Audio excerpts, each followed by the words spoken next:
Here's the question that I asked at the end of the previous part of this lecture, and let's see how to do it.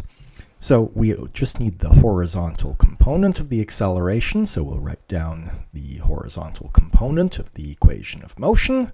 There it is. The drag force is the only force with a horizontal component, and we calculate the drag force this way, and we have all the numbers we need, so we can just calculate the acceleration, and you should come up with c.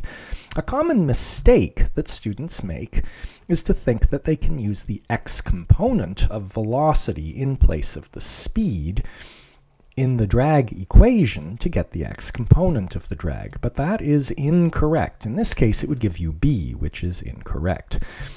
The equation gives you the magnitude of the drag force, and then if you want its components, you have to break it up into components using trigonometry in the normal way.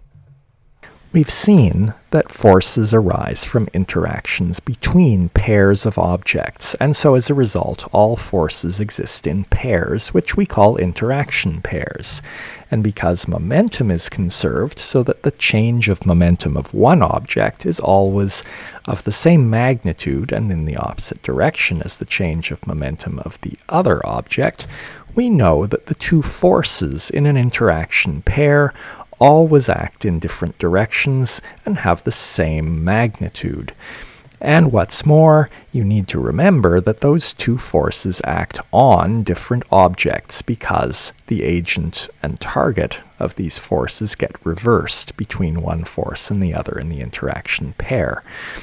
This is called Newton's third law of motion, and you can see it as a consequence of conservation of momentum, or alternatively, you can see conservation of momentum as a consequence of Newton's third law.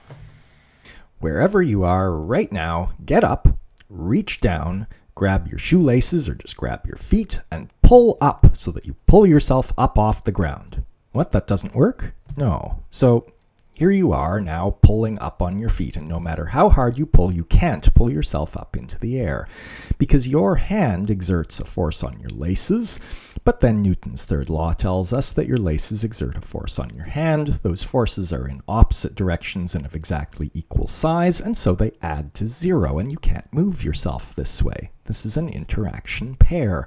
I'll often say objects can't exert forces on themselves, although this shows that's not really true. What is really true is that when an object exerts forces on itself, those forces always add up to zero because it'll be a set of interaction pairs. This might make you wonder how anything ever moves, but we've actually seen how. When you walk, to speed up, you exert a force back on the ground, and the ground exerts a force forward on you. Those add up to zero, but only one of them is a force on you, and so you are able to accelerate. Similarly, I often see students claim that the engine of a car exerts a force forward on the car. That's wrong. The engine spins the wheels, which makes them exert a force back on the road, and so the road exerts a force forward on the car. Let's use these ideas to solve a quick example. I'm not going to fully solve this. I'm just going to show you how you would set it up. So here is a car pulling a trailer and speeding up. And note that the trailer must have exactly the same acceleration as the car. Here are their free body diagrams, and let me draw your attention to that static friction force by the ground on the car that I was just talking about. And the car exerts a force forward on the trailer, and the trailer pulls back on the car. And so if we were engineers analyzing this, we might ask for a particular acceleration, what would all these forces be so that we can know how strong we need to design this hitch. So here are the equations of motion. And notice I've said the acceleration is perhaps something we might think of as a known, and so all these forces are unknowns. But now count our unknowns. We've got 1, 2, 3 unknowns and only 2 equations, and so it looks like we can't solve. But Newton's third law comes to our rescue because this is an interaction pair. And so we know those vectors are in exactly opposite directions and have exactly the same magnitude. More usefully here is the fact that their magnitudes are the same. I'm just going to call that f and plug it into both equations. And now we only have 2 unknowns, and this is much more easily solved, though you might not be happy about solving 2 equations in 2 unknowns. Well, as we're about to see, there's another way you could approach it which might be easier. Let's think of a system of objects interacting with each other via some forces, but not interacting with anything else. So notice this is an isolated system, and we can think of the rate of change of its momentum, which is just the sum of the rates of changes of the momentums of each object. Each of those rate of change of momentums is just a vector sum of forces. Now, notice we know that those are all interaction pairs, and so they pair up and add to 0. And so this is just another way of seeing something which we already know, which is that the momentum of an isolated system is constant. And if you recall how we defined the velocity of center of mass and that it's related to the momentum of the system, we can rewrite this equation this way, which tells us something else we already know, which is that the center of mass of an isolated system moves at constant velocity. So here's just a different way of understanding why those two things are true. Now let's think about a system that isn't isolated. So there's some external object which is exerting forces on one or more of these objects. And so now we could split off the forces by the external object from the rest of the force sum.